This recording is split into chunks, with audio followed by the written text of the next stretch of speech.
angel said, "Get up and eat, for the journey is too much for you." Have you ever felt like the journey was too much for you? Like you didn't know where to go or what to do? Now, these words are from a story where Elijah the prophet is running from Queen Jezebel for his life because she wants to kill him. So what do we do in our life when we feel like the journey is too much for us and we just don't know what to do or where God wants us to go? Well, in the story I want to read today, it talks about 3 types of voices that we shouldn't listen to when we're in a situation like this, and one voice that comes that we should listen to. Now our story starts with Elijah, who's run so far out of Israel that he comes to the place where the Lord gave the 10 Commandments. And he's hiding in a cave there. And the Lord calls him out with his voice.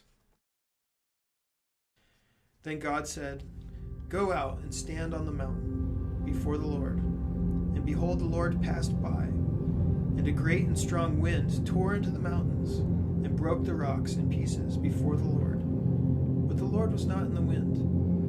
And after the wind, an earthquake. But the Lord was not in the earthquake. And after the earthquake, a fire. But the Lord was not in the fire. And after the fire, a still small voice.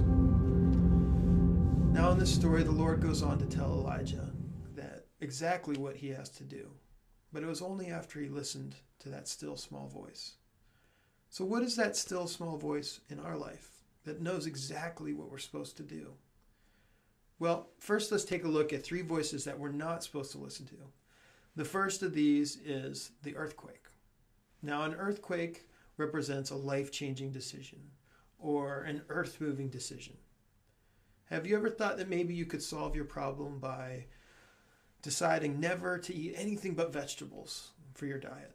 Or maybe you decided for your exercise you were going to work out 3 times a day for the rest of your life. Or maybe you thought, I'm so stressed out, I'm going to quit my job and I'm going to move out to the mountains. These types of life-changing decisions are often large overreactions to a problem. And God doesn't want us to listen to those. He's not in the voice of those earth-moving decisions. Now, the second type of voice that we can hear is the fire. And I bet you can guess what that fire represents. It represents a passionate, burning love that takes us off track. Maybe you've been so angry that you were just going to consume everything in your path, and you just were not willing to look at any other point of view but your own. This is a burning passion in our life.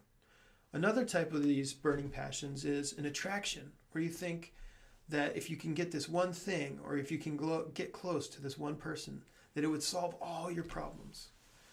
But the truth is that this type of burning passion often won't lead to happiness. And the Lord is not in that. The Lord's voice is not in those burning passions. Now, the third type of voice is the voice of the powerful wind.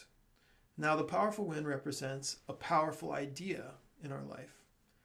Have you ever thought that maybe there's some secret solution that if you could just think deeply enough, that all your problems would be solved? Now, we often overcomplicate decisions in our life by thinking about them too much, analyzing them too much, when the solution is actually really simple and right there in front of us. What we need to listen to is not that burning passion or that overly complex idea or that life-changing voice inside of us. What we need to listen to is that still small voice. That still small voice is often not very complicated. It's not very sexy or romantic. And often it's pretty easy to do.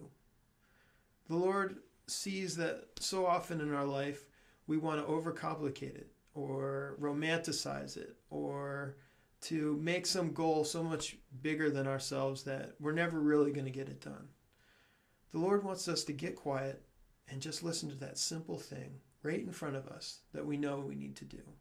That still small voice. Now, one practice that I've used in my life to get in touch with that still small voice is to imagine the Lord is sitting there next to me. And sometimes I imagine holding his hand. And I say, Lord, what is your will for me? What do you want me to do? And I think you'll be surprised that if you do this in your life, oftentimes you get a very clear and simple answer about what the next right thing to do is.